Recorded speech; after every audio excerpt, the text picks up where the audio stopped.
still representing those school colors. Alex Phillips, quite a dream, huh? Part one, she revealed a few things that I think are helpful to the average golfer, but part two, wait till you hear what she has to say next. Very interesting.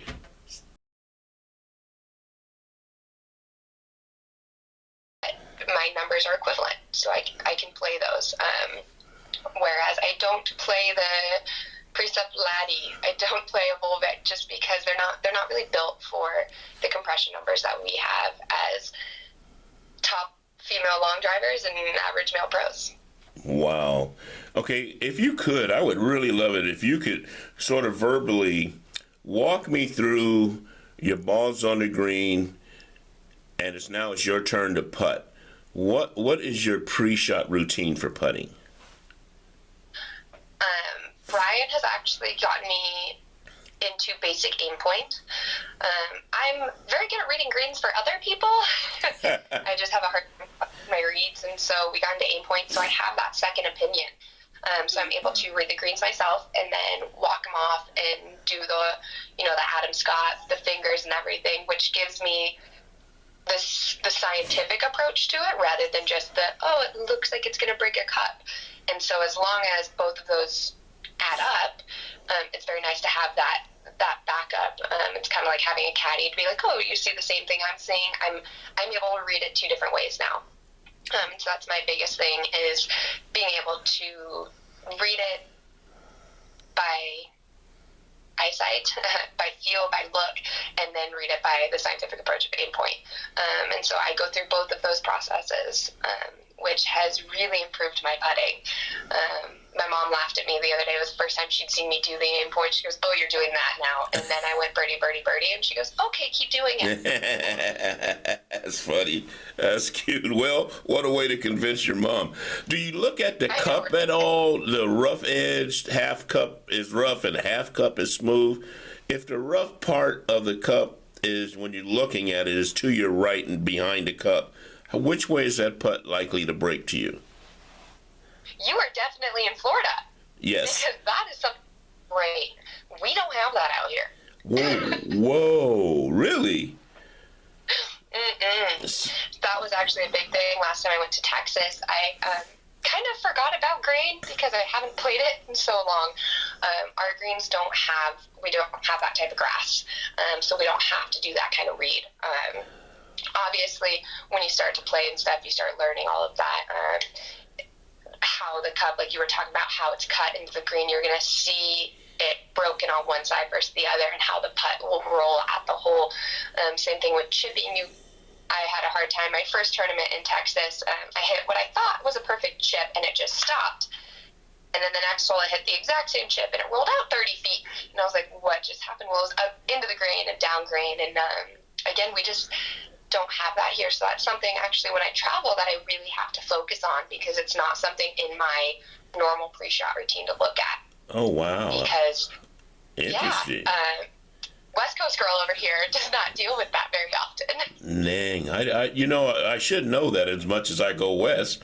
It seems to be easier for me to putt out west than it is here. Here, if you don't read that grain right, you're in serious trouble. Exactly. I mean, and that's a big reason of why I got into aim point, is because I can look at the grain like that, and then I look at the grain when I'm in an area that has that type of grass, because again, here we just don't have that. It's hot, it is dry. It's something that we don't deal with very often until you get to the coastal courses. You can get into some Kikuya, which that kind of grass is very interesting if you've never seen it before. But the different types of grasses are really important. That's a big thing of being a touring pro and being traveling, is that you have to be able to play different golf courses and have to be able to play different grasses. Rather than just staying in one place and getting really good at one thing, you have to be able to adapt. Okay. Now, getting out of the rough 3-4 inches, is that a problem for you, or you have a way to get it out? It really depends on what you're trying to do with the ball. You just have to understand that it's not going to stop. that's just because the friction changes. There's with no friction between the ball and the club, because there's going to be too much grasp there, the ball, it's just not going to stop when it lands. The only company that's doing a really good job with that right now is the new ping wedges. And that was a big thing with the grooves a few years ago. Yeah. That grooves were so deep and so good that the ref really didn't do anything to the ball, which kind of, changed the game a little bit. And so that was a big reason of why there's the new groove rules. But when you're coming out of that kind of rut, you just have to understand that the ball's going to fly differently. And then you kind of have to learn. Brian taught me a really good way of looking at the line, how it's going to respond. Because it's sitting up on top of 3 to 4 inch rough, it's going to play a lot different than if it's sitting down. And so you kind of have to know the different lies and how it's going to respond. And then you can kind of make that decision on how to play it. Okay, now greenside bunker. And the ball's more towards the front of the green. How do you play a sand shot? What's the ball position in your feet? There's a couple different options there. I kind of learned to play sand shots from Dave Pells, and from Gary Player, actually. I played with him at Pebble Beach, and on the second hole, I had a long greenside bunker shot. It was like a 30-yard shot, and I kind of struggled with it, and he put me back in the bunker, and he goes, hit it with a 9-iron. What are you talking about? I'm in the sand. I hit a sand wedge, like in my 15-year-old brain. Yes. He goes, no, hit a 9-iron. And so you hit the same bunker shot, fillet it open, but hit a normal bunker shot. But with a 9-iron, it's going to carry farther. It's going to roll out a little bit more. And so that's kind of, I don't really change my swing that much if I can change my club. I try and make it a little bit easier on myself.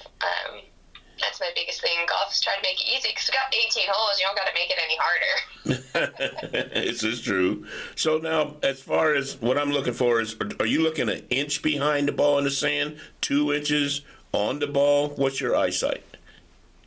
That's going to depend on the sand. If it's nice and fluffy and light sand, yeah, you want to take probably 2 inches out behind the ball, because your club's going to be able to go through it. But if you try to do that in hard packed sand, you're just going to bounce right into the ball and blade it. And so that's another. You need to have more than one option out of the sand, depending on the type that you're working with. Holy moly. I mean, you just have this brain that just sort of reacts without any confusion. It just goes, and it tells you what you need to do. That's very good. See, a lot of these people that listen to this show, they're gonna go, wow, B-Man, she helped me a lot. And then I'm going to relay that information back to you and let you know what they're saying.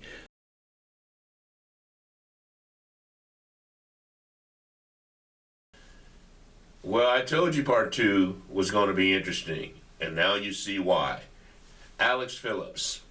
Like B-Man will always tell you, putt 'em like you own 'em and rock the bait.